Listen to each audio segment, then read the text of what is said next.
kiosco.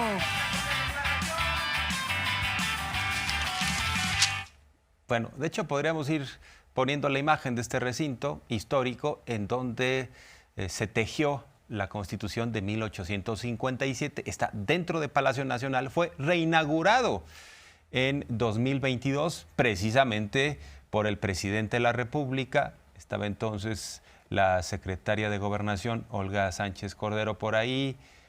Bueno, era Adán Augusto López, pero fue la oradora Olga Sánchez Cordero, porque había sido secretaria de Gobernación y pues también se invitó a los otros poderes a esta reinauguración de este recinto que está, insistimos, dentro de Palacio Nacional.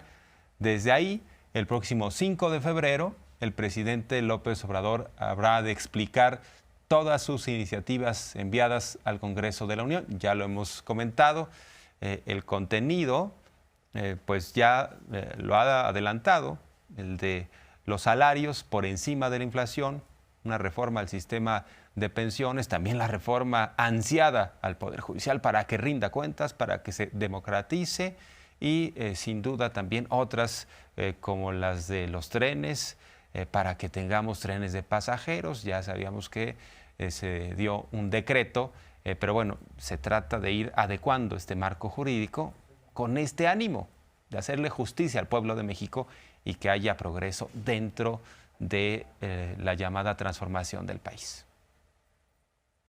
No voy a asistir el 5 de febrero a Querétaro,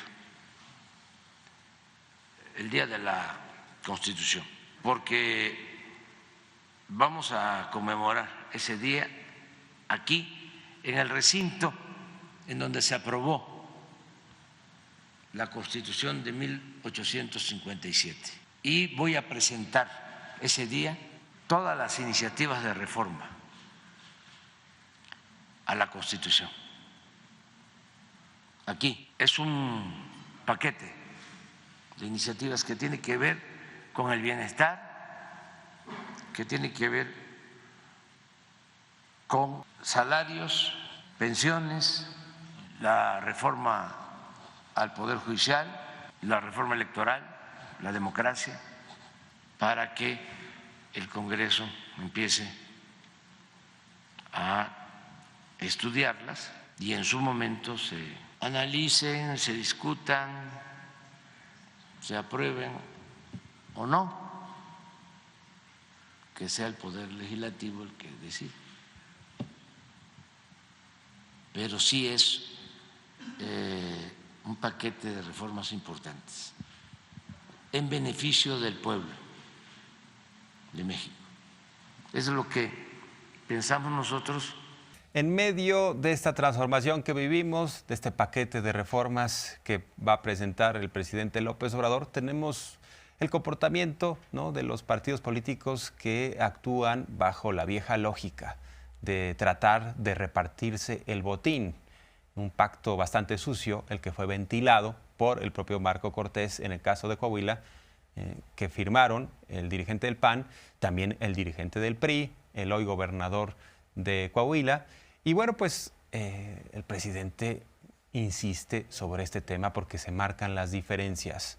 El reparto del botín que tienen el PRI y el PAN como ansiedad, como orientación, ¿no?, porque se repartieron hasta notarías, puestos en escuelas, en universidades, en institutos autónomos, o sea, se repartieron lo que pudieron. Imagínense su sueño guajiro de la presidencia, lo que ya se repartieron priistas y panistas. Seguramente ya hasta se repartieron el Tren Maya, Dos Bocas, el AIFA, ¿no?, porque así operan.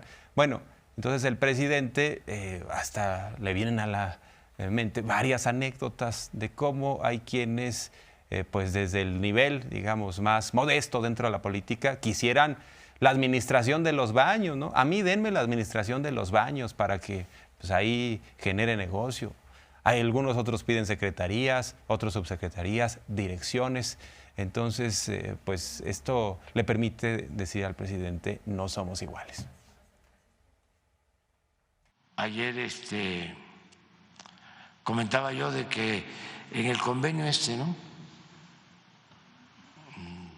de las notarías, el 40%, 20% del registro civil. Y dije, nada más lo aclaro para que no vayan a estar pensando que inventé y que eso no está en el documento. Claro que no está. Dije, lo que sea. Y les voy a contar por qué. Porque una vez recibí una carta, era yo dirigente de un partido, y alguien me pedía que quería ser diputado plurinominal o regidor plurinominal o no sé qué otra cosa, pero me ponía al final lo que sea. Y ya me quedé con eso. Y lo de los baños públicos también es una anécdota, de que a un amigo le ofrecieron que un intelectual, y lo querían convencer para que fuese delegado.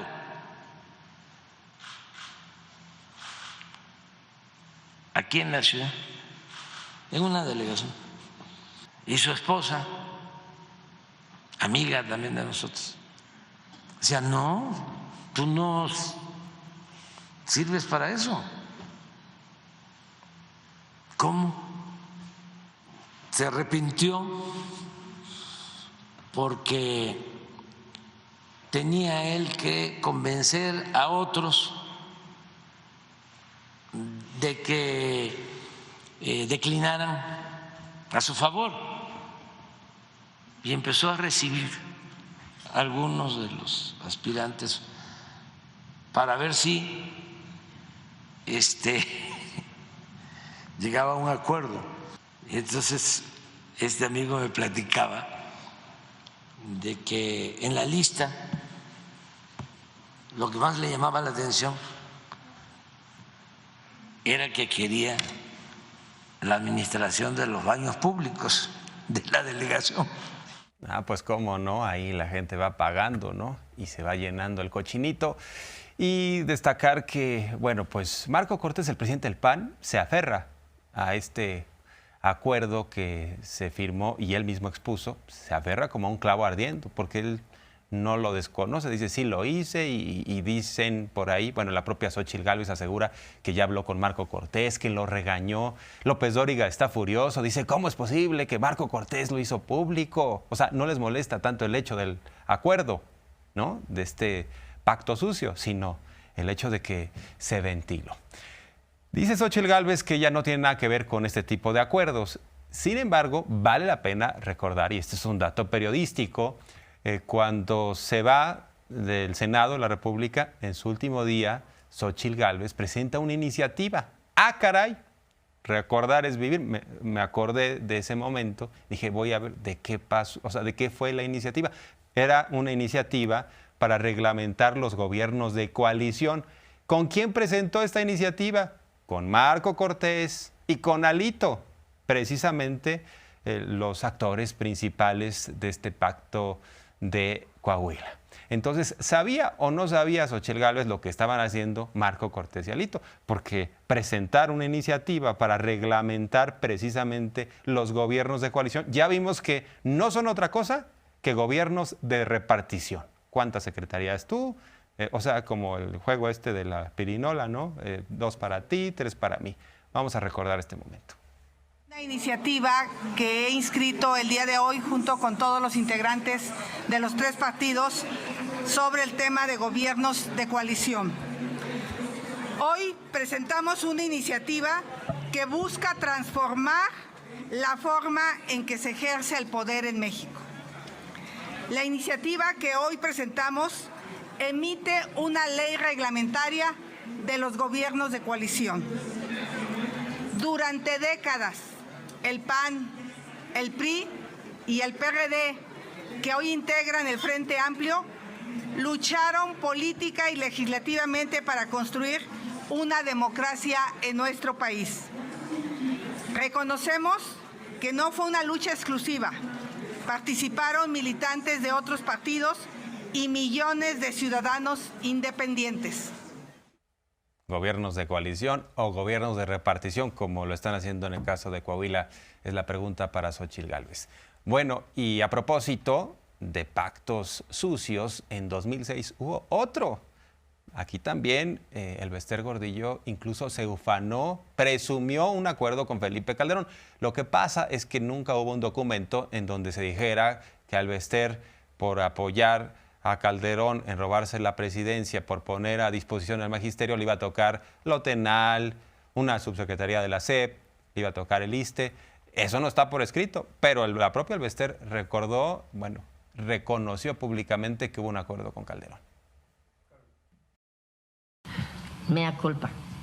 Siendo candidato el presidente Calderón, hablamos de las reformas estructurales del país. En ese escenario vino la sucesión y llegamos al acuerdo de ir con el presidente Calderón por la presidencia de la República, previos arreglos de orden político que no deben avergonzar a nadie. A mí no me avergüenzan, yo hago política. Pero que no era para satisfacer mis ambiciones. No, pues vergüenza nunca tuvo el Bester Gordillo, por eso amasó lo que amasó. Sí, para ella nunca fue un problema ético ese tipo de arreglos en lo oscurito.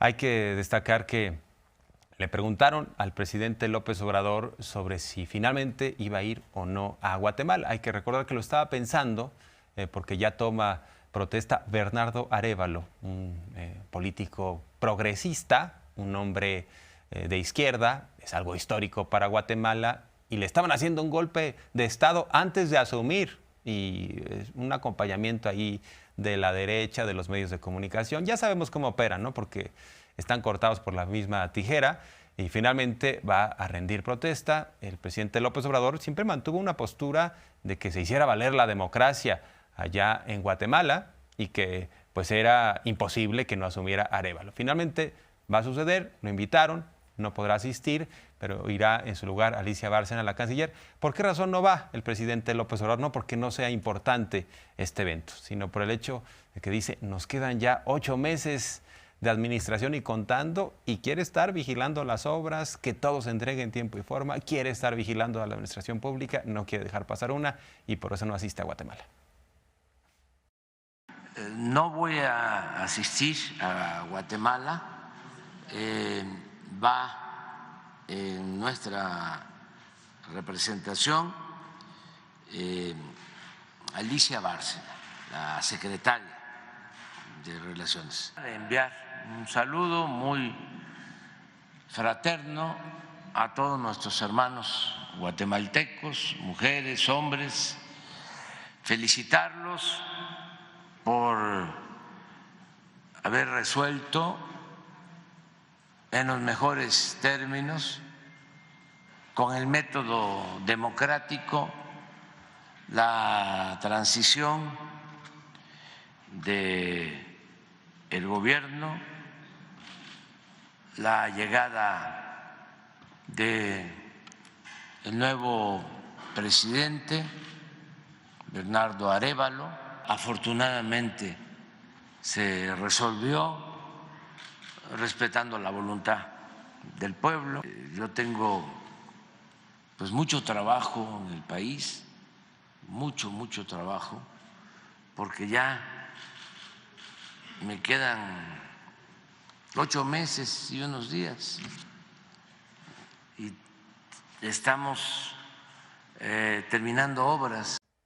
Y dentro del trabajo que tiene el presidente está también lo que va a presentar el 5 de febrero, el paquete de reformas que incluye una reforma al Poder Judicial, ya para que no quede duda que ministros y ministras no pueden ganar por encima de lo que obtiene el presidente. Aunque ya está muy claro en la Constitución, pues hay que ponerlo aún más claro, porque no están convencidos ministros y ministras. No, ya sabemos que interpretan las cosas a su conveniencia. Quien pues llegó fundamentalmente ya con una visión mucho más progresista, distinta a la mayoritaria, es la ministra Lenia Batres.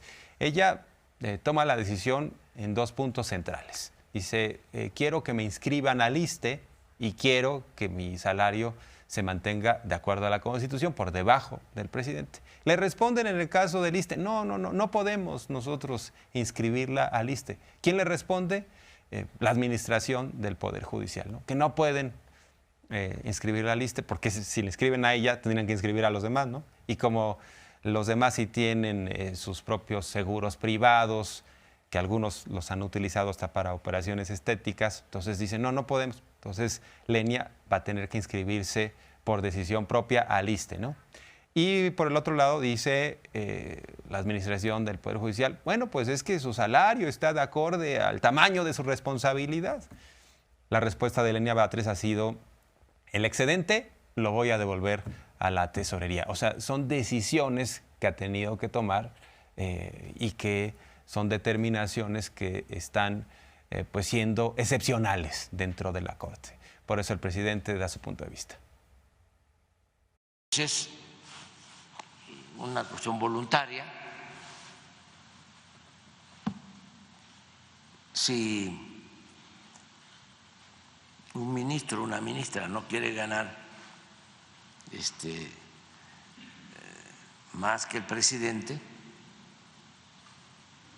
pues que haga sus cuentas y que devuelva el dinero a la tesorería de la Federación. Creo que eso no se lo puede negar nadie.